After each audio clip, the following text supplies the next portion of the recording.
Dans la vie, il faut toujours... Attends 2 secondes. Ah, voilà, c'est mieux. Dans la vie, il faut toujours se faire confiance. Bon, et là vous vous dites sûrement... Mais pourquoi il nous parle de confiance alors que le titre de la vidéo c'est sur les animaux? Et oui, parce que le premier chat que j'ai eu dans ma vie, sur les 3, était un chat sauvage, qui passait de temps en temps dans le jardin. Ma mère me disait que ça ne servait à rien d'essayer de l'apprivoiser, parce qu'il ne se laisserait jamais approcher. J'ai quand même fini par y arriver.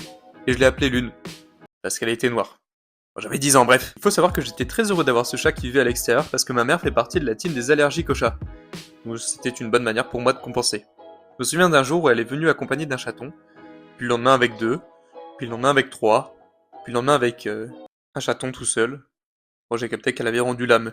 Mais le move de présenter ses enfants un par un, je sais pas, je trouvais ça vraiment adorable. Du coup, en ce qui concerne le dernier chaton, on n'a jamais réussi à l'approcher. Il a fini par disparaître complètement.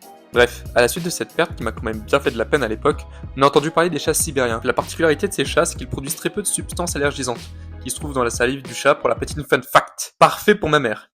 Ainsi, nous avons connu l'existence de Misty. Alors, pas grand chose à dire sur ce chat, à part le fait que c'était la folle du quartier, genre le fou du bus un peu. Parce qu'avec nous, elle était vraiment très gentille, mais une fois à l'extérieur, elle faisait fuir les chats, elle se battait, elle grognait, elle griffait, elle mordait, c'était un autre chat, quoi. Quoi qu'il en soit, on a dû s'en séparer parce que ma mère avait développé davantage de symptômes, et donc la vie avec le chat ne pouvait plus bien se passer. Alors, elle l'a donné à des amis, et là, vous vous dites sûrement que Misty a été très triste et qu'elle a mis un certain temps avant de s'en remettre. Et bah elle s'en est battu les couilles. Vraiment, c'était la chill girl par excellence. Bon, tant mieux pour elle, j'ai envie de vous dire, mais bon, quand même. Laissez-moi maintenant vous parler du dernier chat. Alors celui-là, c'est un cas. Déjà, il s'appelle Chivas. C'est le chat de ma copine. Il est blanc avec des petites taches noires et d'étranges reflets jaunes, comme si on l'avait pissé dessus. Mais c'est pas du pipi, c'est juste blanc concassé. Bref, ce chat blanc pisse est le chat le plus étonnant que j'ai croisé de ma vie. Déjà parce que ce chat ronfle, rote et bave. Bref, il est méga con. Et en plus d'être méga con, il est gros. Enfin non, il est pas gros, il a juste son pelage d'hiver. Ça va faire 1 an et demi qu'il a un pelage d'hiver quand même, ce type. D'ailleurs, je dis 1 an et demi, mais la vérité, c'est qu'on connaît pas trop son âge. Ni son histoire d'ailleurs. Il a été récupéré à la SPA, et ses seules traces de son potentiel passé, c'est une petite entaille sur l'oreille et une peur bleue... des casquettes. Du coup, on imagine que ses anciens propriétaires étaient violents avec lui, et qu'ils portaient des casquettes. Ah, tu as un lore tellement triste, Chivas, je m'excuse pour tout ce que j'ai dit sur toi. Mais pour la petite histoire, j'ai eu un petit peu de mal à m'habituer à ce chat au début. Parce qu'il faisait vraiment trop de trucs bizarres, genre... il ne supporte pas qu'il y ait un tapis sous une porte. Ça le rend fou. Il ne sait pas manger. Il en fout toujours partout. Il ronfle de fou furieux. Et parfois ça me réveille.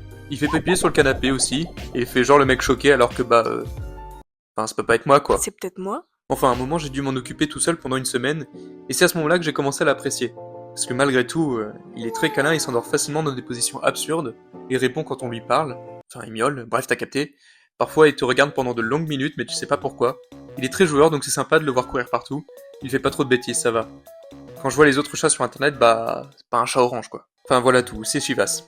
Et d'ailleurs, on dit souvent que l'animal ressemble à son maître, genre, s'il est gentil, c'est que le maître l'est. S'il attaque, c'est que le maître est méchant. S'il fornique avec des objets, c'est que, Bon, j'espère que vous faites pas ça, quoi. En tout cas, Chivas, il dort, il ronfle et bave. Tu devrais peut-être m'inquiéter pour moi, en fait. Merci beaucoup d'avoir regardé la vidéo jusqu'au bout, j'espère que ça vous aura plu. Alors n'hésitez pas à vous abonner à ma chaîne YouTube et regardez dans la description, j'ai mis les liens vers mes comptes Instagram, sur laquelle j'ai aussi une marque de vêtements.